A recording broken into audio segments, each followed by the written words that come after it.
Jerrod, just what you learned about your team, the last two games, especially yesterday.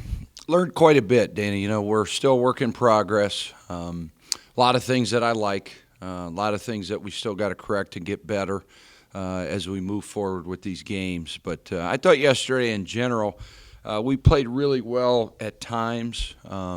We didn't put a full game together. I give our guys a lot of credit. They came out on fire. They made a lot of difficult shots. Home opener, 15,000. They were excited to play. And our guys responded in the end of that first half with a 10-0 run and cut it to 7. But in the second half, I thought we let our offense affect our defense a little bit.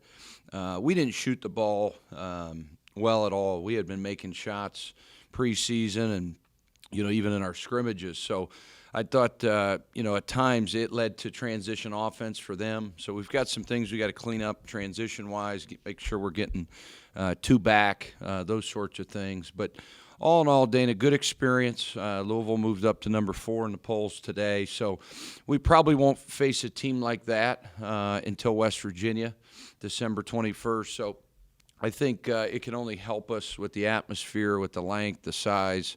They make it tough on you. But we're going to, we're off today. We'll be back at it tomorrow. And, then another day to get ready. And then we depart for Louisiana on Thursday. So another really, really quality, good opponent on Friday, another bye game. Team that, I think has got a lot of really talented guys. So we'll have to be ready to go. I think, 5 assists yesterday, so we kind of, Yeah, the ball didn't move nearly as well, but when you don't make shots, that affects your overall assists. So I thought if we made some shots, that number would be probably 10 or 12. It needs to be closer to 18. Louisville's defense is, very difficult for our guys because of the length and the size, not only in the front court but also on the perimeter. Very, very long. It was one of the most skilled teams I had seen in a long time. One year we faced Georgetown, and they had some length like that and size and could shoot it. So it was hard. You don't see that on a nightly basis. the three-point arc now, how much have you seen an effect on that in the corners that you talked about? We had one possession yesterday. I don't know if you watched the game, but Donnell Cathcart went out of bounds one time. Hadn't affected as much as I thought in the corners. All the numbers down across the country, 3-point percentage, points per possession, which is really what is really important. It's a great measuring stick of your possessions. Those numbers are all down. I think the 3-point shooting percentage is like at 32% across the country. Now we're only a couple games in every team. So I do think right now that line has affected our game.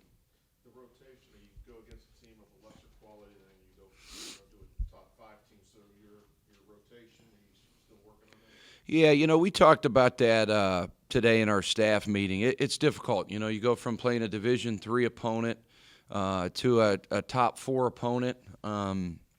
Totally different in your preparation. I think our bench did a really, really nice job. Devin Morgan gave us good minutes. Jameer Thomas gave us good minutes. Christian Bentley gave us good minutes.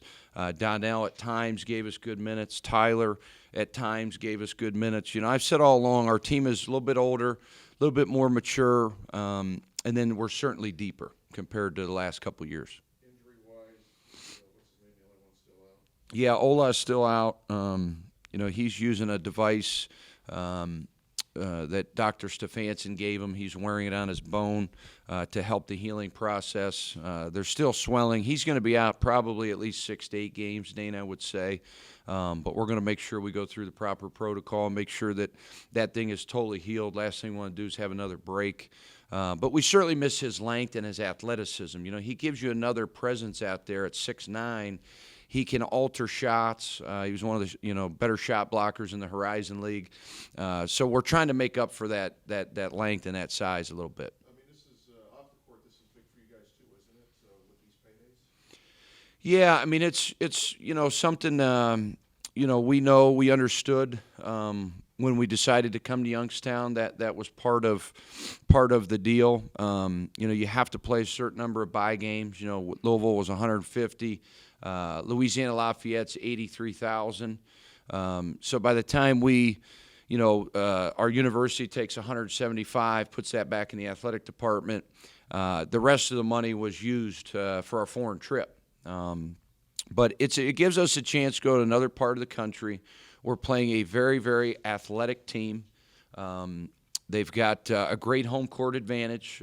Their fans are very into basketball. They get a nice crowd. They're coached extremely well. So we'll have to have 2 good days of prep. And then it's a long travel. We take 2 flights and we drive an hour.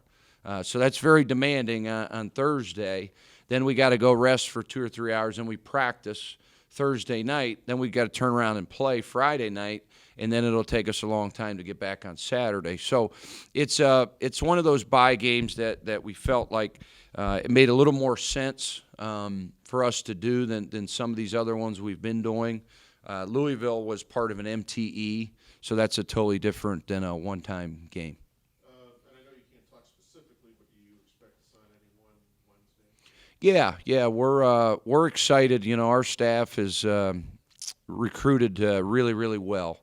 We'll get into that later in the week, Dana. But I think recruiting is really changed. Kids are signing earlier and earlier in all sports, so you got to identify these kids. You got to get them on our campus. Our staff is relentless in recruiting. It's something that's done daily. If you don't recruit every day, you're not going to get these guys. So we're excited about some of the kids we're hoping to sign here real soon.